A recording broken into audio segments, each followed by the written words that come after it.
நாங்கள் தப்பு பண்ணுறவங்க இல்லை, தப்பு தட்டி கேட்குறவங்க.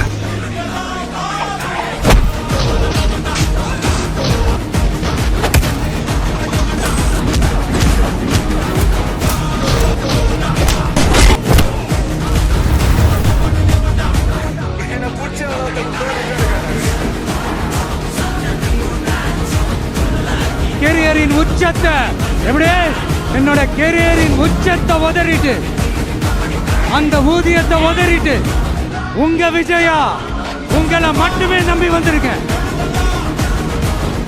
சி ஜோசப் விஜய் எனும் நான் முதலமைச்சர் என்ற முறையில் ஆண்டவன் மீது ஆணையிட்டு உறுதிமொழிகிறேன்.